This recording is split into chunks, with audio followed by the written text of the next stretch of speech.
आज मैं मौजूद हूँ अलीगढ़ मुस्लिम यूनिवर्सिटी के कैनेडी हॉल में। जो बहुत ही आलिशान प्रोग्राम नशा उन्मूलन और नौजवानों में फैलती ये ख़राबियों को दूर करने के लिए प्रोग्राम ऑर्गेनाइज़ किया, और जिसमें सब कुछ ऑर्गेनाइज़ किया है। हमारे साथ मौजूद हैं प्रोफेसर नावेद खान सर।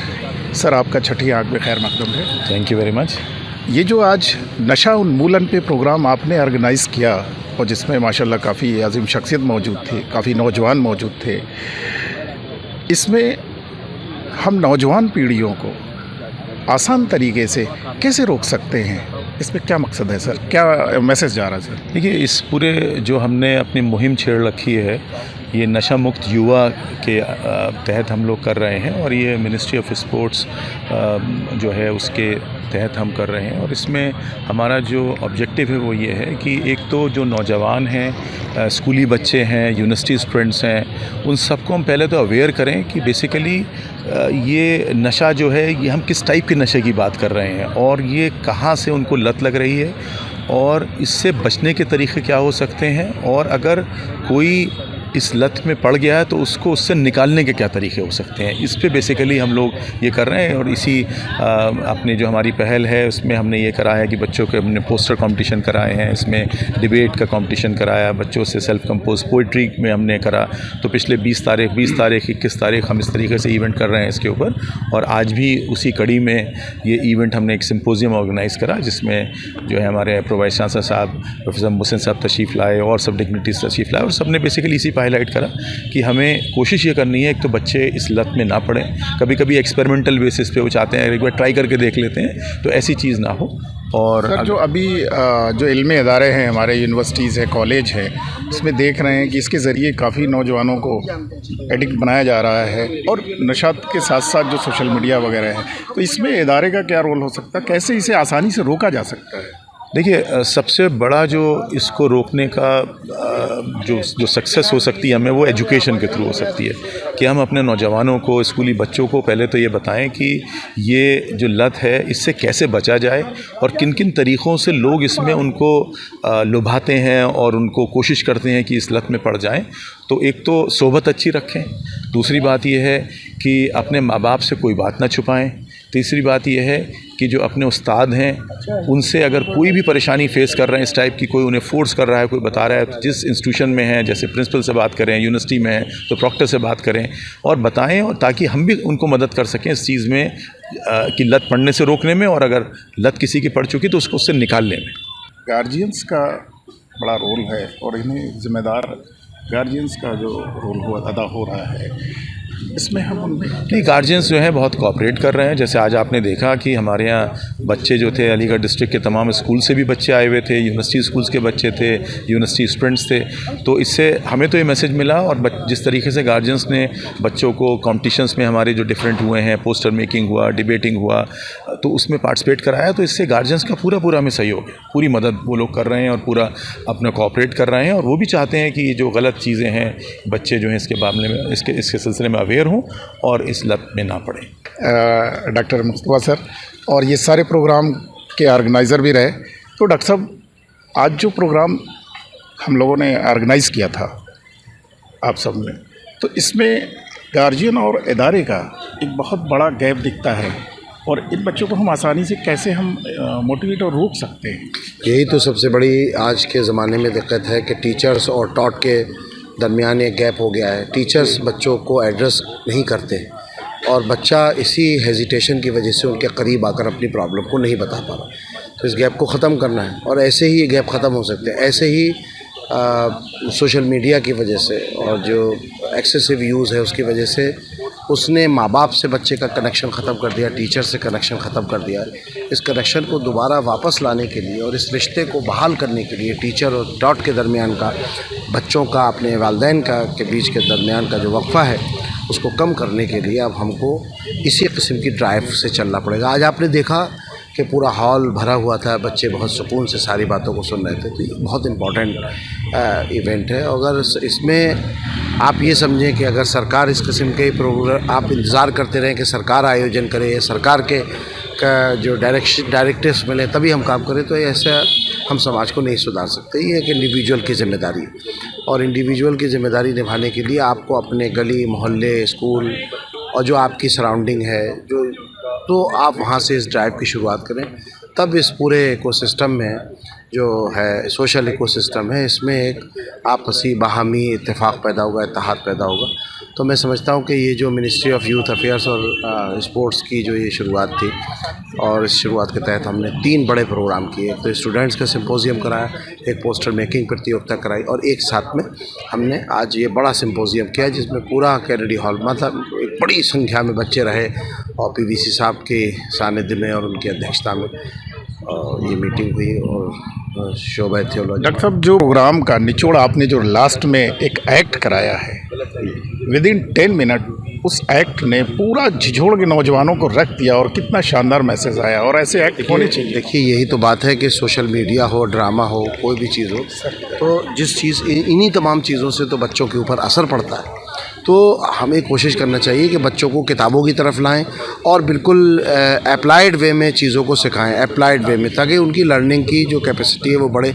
और यही NEP 2020 भी कहती है कि आप बच्चों के अंदर अपनी स्किल पैदा करो और उसके बाद उनको अप्लाइड टीचिंग करिए, मतलब होलिस्टिक एजुकेशन का जो कंसेप्ट है, तो ये भी this is the part of holistic education. तो और आप लोगों का सहयोग मिलेगा तो सूरत हाल अच्छी होगी। हमारे साथ मुस्तफा सर, और ये बहुत ही शानदार प्रोग्राम है, साथ में यूनुस खान सर के साथ रियाज अहमद। सोशल मीडिया के लोगों का बेहद शुक्रिया अदा करता हूँ कि CEC की कोई कार्रवाई हो, अलीगढ़ मुस्लिम यूनिवर्सिटी की कोई मस्बत काम हो, हमें सोशल मीडिया का कोऑपरेशन और कंट्रीब्यूशन बहुत बहुत हमेशा हासिल रहता है। मैं आप तमाम हजरात का ये छठी आँख के इंसान या भाई खड़े हुए, तीसरी आँख से मुझे देख रहे हैं, छठी आँख के करस्पॉन्डेंट है, मैं बहुत शुक्रिया रिजवान साहब का अदा करता हूँ कि है इनके पेपर का नाम छठी आँख है, लेकिन मुझे ये तीसरी आँख से देख रहे हैं। मेरे शागिर्द दी मंजूम साहब बैठे हुए यहाँ पर और बहुत लीडिंग वकील हैं। तो मैं आप अपनी बच्चियों का, ये मेरी हमारी कौम की हमारी बेटियाँ बैठी हुई हैं, हमारे बेटे बैठे हुए हैं, अब बरसात स्कूल के मेरे अजीज़ों, बड़ी बड़ी सऊबतों के साथ और बड़ी मुश्किलों और दिक्कतों के साथ सूरह रहमान की आयतों को पढ़ पाते हैं कि ईंट रखकर बानी दरसगाह ने इस इदारे की संग बुनियाद को रखा था। अब आज क़यामत तक न कोई दूसरी अलीगढ़ मुस्लिम यूनिवर्सिटी बन पाएगी, न कोई दूसरा सर सैयद पैदा हो पाएगा। लिहाजा इस इदारे की हिफाजत कीजिए, इस इदारे की हिफाजत कीजिए, इस इदारे को अपने किरदार से, अपने कलम से और अपनी ज़बान से और अपने मस्बत कदमों से इस इदारे का नाम औज सुरैया को मुकीम करिए। अलीगढ़ मुस्लिम यूनिवर्सिटी जिंदाबाद, सर सैयद तहरीक आइंदाबाद। और अब मैं गुजारिश करता हूँ और मैं शुक्रिया अदा करता हूँ अरबाब मेंबर का, कि इन अरबाब मेंबर ने, असातिज़ा ने और हमारे नायब शेखुल जामिया ने जिस तरह हमारे बच्चों की दिलदही की तालीफ क़ल्ब की खातिर यहाँ तशरीफ़ रखे रहे। और इन बच्चों का शुक्रिया अदा करता हूँ कि वो अपनी बड़ों की नसीहतों को सुनने के लिए सब्र और तहम्मुल के साथ यहाँ बैठे रहे। खुदा करे कि ये अलीगढ़ मुस्लिम यूनिवर्सिटी का चिराग रोशन रहे। और मैं सर सैयद से ये वादा करते हुए जाना चाहता हूँ कि तूने जो शम्मा जलाई है न बुझने पाए, अब तो ले दे के यही काम हमारा ठहरा। वाखिर दावाना अल्हम्दुलिल्लाह रब्बिल आलमीन। वो सब नेगेटिव ही थी, हमारे पास पॉजिटिव कुछ भी नहीं आया, और इस चीज़ से हमारी ज़िंदगी पर बहुत इम्पैक्ट पड़ा है। देखो सलीम, जब हम थीसिस लिखते हैं तब हमें दोनों पहलुओं की बात करनी चाहिए। सोचो अगर कोई बाहर की यूनिवर्सिटी का प्रोफेसर तुम्हारी थीसिस पढ़े तो उन्हें देख के क्या लगेगा कि प्रोफेसर इमरान अपने स्टूडेंट्स को ये सब क्या सिखा रहे हैं। सॉरी सर, मैं आगे से ध्यान रखूँगा। सॉरी की बात नहीं है। आज से 7 साल पहले भी मैंने अपने एक स्टूडेंट को यही टॉपिक दिया था। जब शाम में मेरे घर आओ तो उसकी थीसिस से एक आइडिया ले लेना। सर, कहीं आप कबीर भाई की बात तो नहीं कर रहे? सही पहचाना। सर, आप हमेशा उनका जिक्र किया करते हैं, लेकिन आपने आज तक मुझे मिलवाया नहीं है उनसे। तुम्हारी ये तमन्ना भी आज पूरी हो जाएगी। कबीर आज मुझसे मिलने ही आ रहा है, या हो सकता है कहीं पहुंचने ही वाला हो। Please let me know if you are coming sir. हाँ, कैसे हो कबीर? मैं एकदम ठीक हूँ, आप कैसे हो? सलाम भाई। सलाम। सलीम साहब, यही वो कबीर हैं जिनका जिक्र मैं अक्सर आपसे किया करता हूँ। अरे सलीम भाई, अरे सर आपका रोज जिक्र यहाँ करते हैं और इत्तेफाक से आज भी आप ही का जिक्र कर रहे थे। अच्छा, क्या कह रहे थे सर? सलीम साहब, इन्हें बैठने तो दीजिए, पहले तसल्ली से सारी बात कर लीजिएगा। और बताओ कभी क्या लोगे? सर अभी तो कुछ नहीं।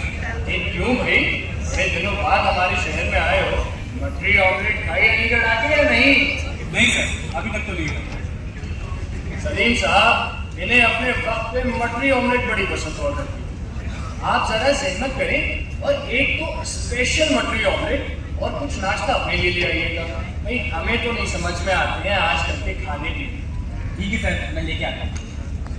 सर इतने सालों के बाद भी आप कुछ नहीं बोले। कैसे बोल सकते हैं भाई?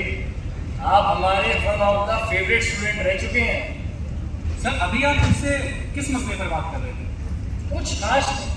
सलीम ने भी तुम्हारा वाला ही टॉपिक चूज किया है, 1991 इकोनॉमिक रिफॉर्म। बस मैं उससे यही कह रहा था कि थीसिस लिखते वक्त हमें ये ध्यान में रखना चाहिए कि हम दोनों पहलुओं की बात करें। लेकिन उसने क्या लगता है कि हमारे देश को खोखला करने के पीछे किसका हाथ है?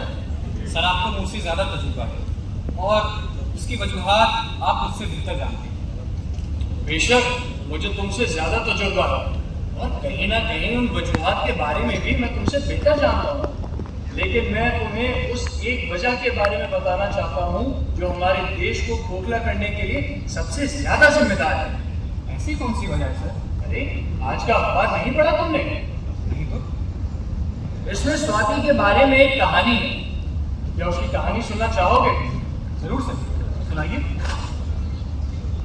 दिल्ली की जमुना पार की एक बस्ती में स्वाति अपने पति बबलू के साथ रहती। उसका पति बबलू जो शराब पीता था, हर रात घर में घुसता चिल्लाता हुआ स्वाति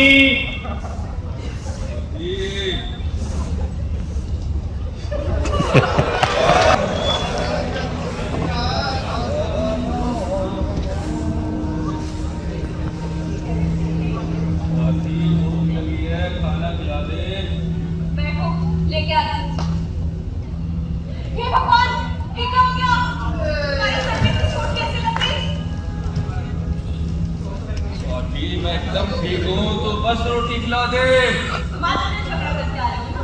स्वाति हक की लड़ाई को झगड़ा नहीं कहते। मैं अपने हक की लड़ाई लड़के आया हूँ। मतलब मालिक ने मेरी टिर्री छीन ली। शराबियों से टिर्री नहीं चलवाऊंगा। अरे मैंने उसके 1 महीने का किराया नहीं भरा तो क्या वो मेरी टिर्री छीन लेगा? ये ऊंचे लोग हमेशा हम लोगों को अपनी जूती के नीचे रख के बात करते, लेकिन आज मैं उसे अपने जूते की नोक पे रख के आया। तुमने भगवान कसम खाई थी कि दोबारा नहीं पियोगे। भगवान की कसम, भगवान ने हमें दिया ही क्या है? ये बस्ती, ये झोपड़ी और तू जो दूसरों के छूटे बर्तन साफ करती है। मुझे क्या लगता है कि ये जिंदगी मुझे अच्छी लगती होगी कि जिस लड़की से मैंने शादी करी वो दूसरों की छूटने साफ करे और मैं टिर्री चलाऊं। अरे तुमने सोचा है घर कैसे चलेगा? 2 साल का बच्चा है हमारा।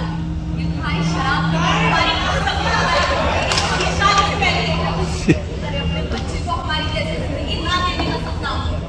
स्वाति तू भी से लग कह रही है, तू भी उन्हीं ऊंचे लोगों की बोली बोल रही है। अगर तू मेरी स्वाति नहीं होती, मिसेस बबलू होती, तो तू इस तक को आदत कहती और तू ये कहती कि मेरे हस्बैंड मिस्टर बबलू शराबी नहीं है, मेरे हस्बैंड मिस्टर बबलू ड्रिंक करके आए हैं।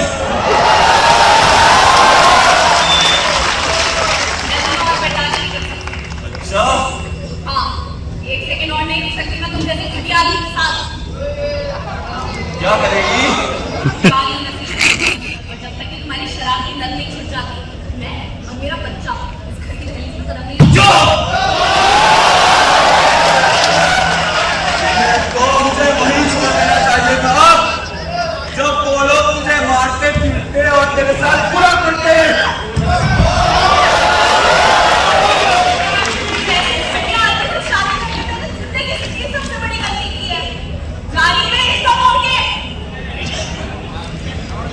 रिश्ता तोड़ना और जोड़ना सिर्फ मर्द जात का काम है, औरत जात का इसमें कोई हक नहीं।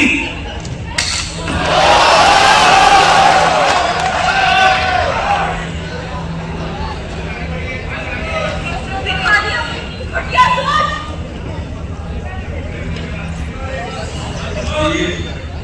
मेरा भगवान भी ये कहता है कि अगर उसके बाद किसी के आगे सर झुकाना हो तो वो अपने पति परमेश्वर के आगे।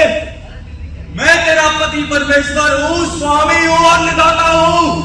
तू मुझे छोड़ के जाएगी?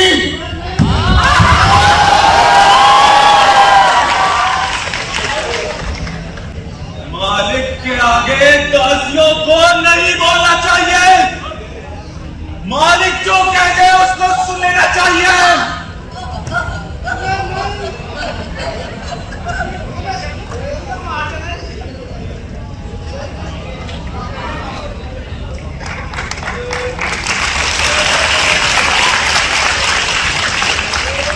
और फिर वो सारी रात अपनी कि काश उस रात मैंने शराब न पी हो। क्या गलती थी उस बेचारी की कबीर, और क्या हुआ स्वाति के उस सपने का जो उसने अपने बच्चे के लिए देखा था। लेकिन सर, आप ये सब मुझे क्यों बता रहे हैं और इस सब का मेरी बात से क्या ताल्लुक? सर, आप आज भी पहले की तरह प्रैक्टिकली ना सोचकर इमोशनली सोच रहे हैं। सर, ये तो सोसाइटी के वो लोग हैं जिन्हें देश और देश की इकोनॉमी दोनों से कुछ लेना देना नहीं। इनके लिए तो 2 वक्त का खाना ही सब कुछ होता है। मैं इमोशनल नहीं हो रहा हूँ कबीर, मैं प्रैक्टिकलिटी की ही बात कर रहा हूँ। अगर स्वाति और बबलू गरीब थे तो क्या वो हमारे समाज का हिस्सा नहीं रहे, या फिर उनकी गरीबी तुम्हारे लिए उनके इंसान होने से भी बढ़ के हो गई है? अगर ये वाकई हमारे समाज का हिस्सा होते ना सर, तो इन्हें जो खुलेआम ये जहरीली शराब नहीं पीने दी जाती। ये भी हमारे समाज के खोखलेपन को साबित करता है सर, कि हमारे समाज में खुलेआम शराब को बनाया भी जाता है और उसे खुलेआम बेचा भी जाता है। और इसीलिए ये लोग खुलेआम उसे पीते भी हैं, क्योंकि कहीं पर किसी भी तरह की कोई पाबंदी नहीं है। खुलेआम तो जहर भी मिलता है और खुलेआम दूध भी मिल रहा है। ये इंसान का जाती फैसला होता है कि वो किस तरफ खींचा चला जाए। ये तो आपने उन लोगों की बात करी जो पढ़े लिखे थे, लेकिन मेरे जैसे ग्रेजुएट्स का क्या, जो डिग्री होने के बाद भी बेरोजगार। 7 साल हो गए सर, पूरे 7 साल। ऐसी डिग्री का क्या बनता है जो 7 सालों में मुझे एक मामूली सी नौकरी तक ना दिला सके? तो तुम्हारा मतलब है कि तुम स्वाति के स्टेज को रेलेवेंट नहीं समझते हो? नहीं सर, बिल्कुल भी नहीं। ठीक है, फिर मैं तुम्हें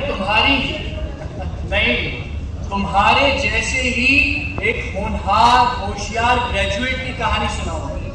क्या उसकी कहानी सुन के रेलेवेंस और इररेलेवेंस का फर्क जानना चाहोगे? हाँ सर, जरूर।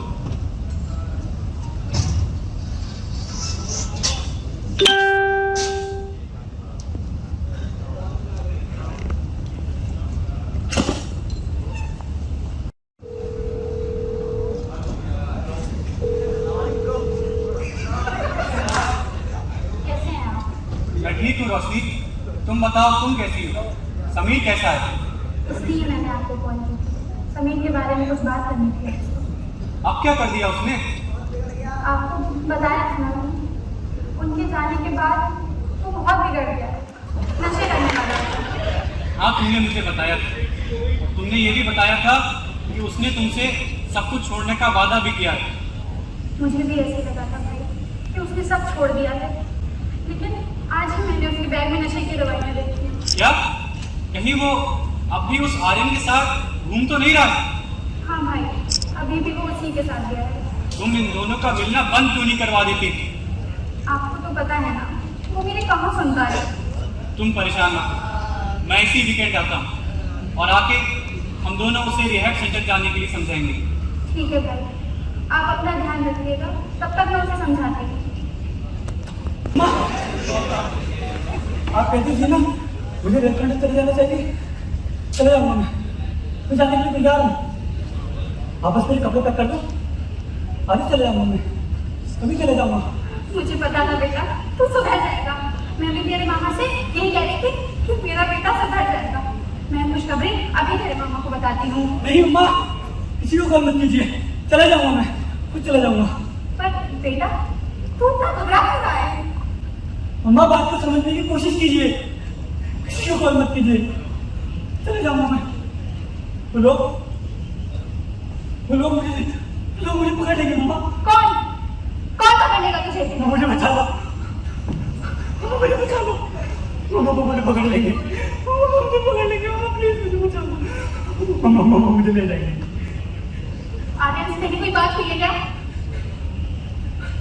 आर्यन अम्मा आप तो जानती है मैं पापा से कितना प्यार करता हूँ, और वो आर्यन मुझसे उनकी दुनिया के निशान छीन रहा था, उनकी दी हुई अंगूठी छीन रहा था मुझसे। अब आप ही बताइए कैसे दे देता मैं उसे? क्या किया तुमने आर्यन के साथ? जो चार लोग मुझे बचाना, लोग मुझे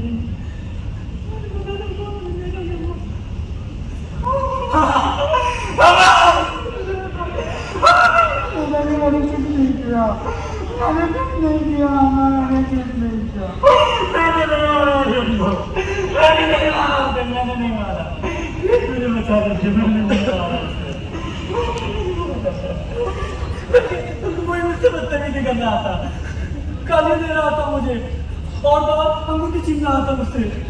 अब आपको बताइए क्या करता मैं? क्या किया तूने?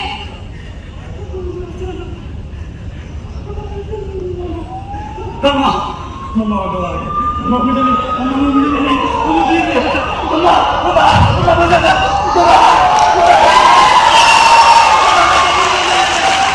जैसे किसी पढ़े लिखे ग्रेजुएट की बात करेंगे, लेकिन आपने एक बार फिर एक नशेड़ी की कहानी सुना दी। हाँ, इस कहानी से मेरी बात का ताल्लुक है कबीर, बहुत गहरा ताल्लुक है। न्याय करने सर। आओ सलीम आओ। बड़ी भीड़ लग गई सलीम वाले में। अरे सर, ढाबे पे इतनी भीड़ लगी थी, इसी देर हो गई आने में। लीजिए कबीर मियाँ, पहले अपना मटरी ऑमलेट नोट करवाइए। सर मैं ऐसे बात में करूँ, क्योंकि मुझे अभी आपकी बात पूरी तरह समझ नहीं आई। तो ठीक है सलीम, तुम भी सुनो। क्या लिखा था तुमने 1991 के रिफॉर्म्स पे? मैं मानता हूँ कि 1991 के रिफॉर्म्स की वजह से देश में काफी नेगेटिव इम्पैक्ट्स पड़े, मगर इसका ये मतलब तो नहीं कि हम सिर्फ उसी चीज को जिम्मेदार साबित कर दें। सर आप फिर से बात को बदल रहे हैं। मैं बात तो बदल नहीं रहा हूँ कबीर, तुमने ही तो मुझसे कहा था कि सर आप हमसे बेहतर तजुर्बा रखते हैं और आप हमसे ज्यादा उन वजूहात के बारे में जानते हैं। मैं तो तुम्हें उन वजूहात के अलावा वो वजह बता रहा हूँ जो हमारे देश को सबसे ज्यादा जिम्मेदारी खुला करने के लिए। अच्छा, आप मुझे एक बात बताइए, हिंदुस्तान में कितने लोग नशा करते होंगे? 1 या 2%? अब क्या 1 या 2% लोग पूरी आबादी को खोखला करने के लिए कैसे जिम्मेदार हो सकते हैं? मैंने ये कब कहा कि हिंदुस्तान में सिर्फ 1 या 2% लोग नशा करते होंगे? मेरा मानना तो ये है कि आज के वक्त में हिंदुस्तान में 90% जनता नशे में मुब्तला है। 90%? इसका मतलब है कि मैं भी और मेरे साथ साथ ही सलीम भी। सलीम, कितनी देर लग गई जैसे तुम्हें वहां से यहाँ आने में? सर 40 से 45 मिनट। और इन 40 से 45 मिनट में तुमने क्या किया था? कुछ नहीं सर, बस मैं चाय पी रहा था। चाय पी और कुछ नहीं? नहीं सर। इंस्टाग्राम की रील्स, फेसबुक के नोटिफिकेशंस, यूट्यूब शॉर्ट्स किसी ने तुम्हारा साथ नहीं दिया? देखा कबीर, मैं इस नशे की भी बात कर रहा हूँ। ये सोशल मीडिया का नशा इंसान के जहन को, उसकी सोच को, उसके इरादों को चाट जाता है। आज के वक्त में बूढ़े से लेके बच्चे तक सब के सब इस हाइब्रिड नशे की चपेट में आ चुके हैं। क्या तुम्हें पता है, रीसेंट डेटा के मुताबिक पूरी दुनिया में हर महीने सिर्फ शराब की वजह से 2.5 लाख लोग हर महीने मौत हो जाते हैं, और हिंदुस्तान में 25,000 हर महीने। और बात रही ड्रग्स की, तो ड्रग्स की वजह से 50,000 आदमी हर महीने अपनी जान खो बैठे। और इसमें कौन शामिल है? हमारी नौजवान नस्लें, हमारे बच्चे। इसीलिए मैं कहता हूँ कि किसी भी तरीके का नशा हमारे देश को और हमारे जिस्म को दीमक की तरह खोखला कर देता है। और इसीलिए हमें ये अहद लेना चाहिए कि जब भी जैसा भी मौका हो